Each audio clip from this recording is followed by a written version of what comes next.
Welcome to Quick Classics. Imagine a sound that is new, a sound that is loud and powerful. It is the sound of a great iron machine, rushing on metal tracks. This is the sound of the railway, and it is changing the world forever. It is the middle of the 19th century, a time of immense and bewildering transformation.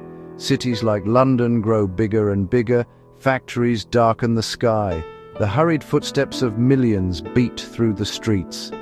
Amid the noise and change, Charles Dickens sits down to tell a story. Not just any story, but one he planned with incredible care. A tale of a man whose pride is as tall and cold as a new stone building. This story is called Dombey and Son. It is a book about money, about family, and the battle between a cold heart and a warm one. Dickens shows a modern world of business and progress forgetting love and kindness. A society moving very fast, like the trains that crisscross the land.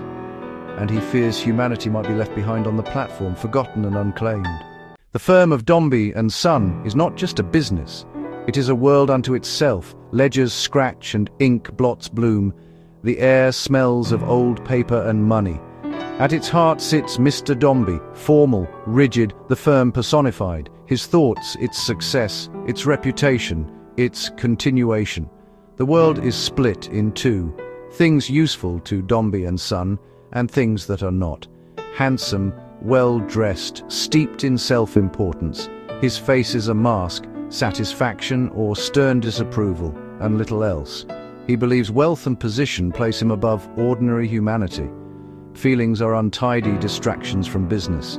Relationships are transactions. A wife is for an heir. Fanny, his first wife, is weak after childbirth. Triumph, the son at last, the heir to continue the name. His feelings are secured like gold in a vault, beautiful from afar, cold and hard to the touch. Dickens critiques utilitarian value. Dombey is its perfect emblem, rich in furniture and fine things, poor in warmth and happiness, a museum to one man's pride. The age itself, steam and iron, elevates business and legacy above love. Numbers climb while hearts are neglected. The lonely king of a fortress called pride, watching a world he does not understand. In the grand, cold house of Dombey there are two children. Florence, the daughter, warm-hearted, unseen, a quiet disappointment to her father. A daughter cannot be the sun in Dombey and Son. She hopes for a kind word, a gentle touch, even a glance. He offers nothing, keeps her at arm's length. After her mother's death, Florence's loneliness deepens, but her love does not curdle. She pours her affection onto her baby brother, Paul, his little mother, companion, protector. Paul is small, delicate, thoughtful, old-fashioned in a tiny body. Dombey sees only the future head of the firm and drills him in facts and figures. But Paul is a dreamer. The sea's murmur speaks to him. With Florence he feels safe. With his father, a pressure he cannot bear. Sent to a harsh school, a factory for the mind, Paul fades. Lessons too hard, days too long, health failing. The death of little Paul, one of Dickens's most heartbreaking scenes. He speaks of the river flowing to the sea, a tender metaphor for his life. The sun is gone. Dombey's imagined future vanishes. He cannot truly grieve, only tally a loss and resent fate. In the offices, danger has a name. James Carker, the smiling manager. Handsome, charming, efficient, yet a predator behind the grin. He gathers secrets, manipulates, and waits to strike. Dombey marries Edith, seeking an ornament, not a partner, a business acquisition masquerading as marriage. She resists his dominion, pride meets pride, ice against fire. The railway tears through London, houses demolished, lives uprooted. Physical ruin mirrors social upheaval, new, loud, incredibly fast. The march of progress waits for no one. Dickens makes the train a fiery devil, magnificent and terrifying. It tolls like a funeral bell for the past. Communities split, old bonds severed. The new industrial world has no time for Dombey's frozen pride. The Cold War at home breaks. Humiliated, she strikes where it hurts, his reputation. The smiling manager tempts. A scandal is engineered.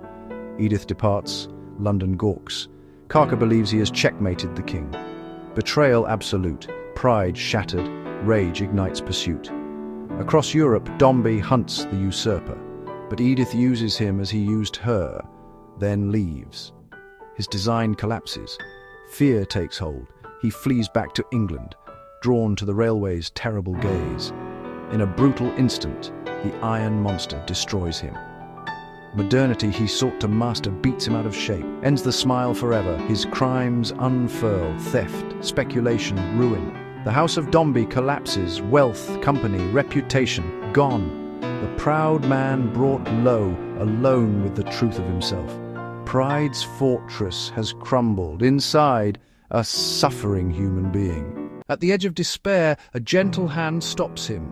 It is Florence. She returns, with boundless love, no blame. His icy pride melts, remorse floods in, love takes its place. Slowly, gently, she nurses him, body and spirit. He is changed, the cold businessman replaced by a remorseful, tender father. He finds joy not in ledgers or profit, but in Florence's children, especially little Florence.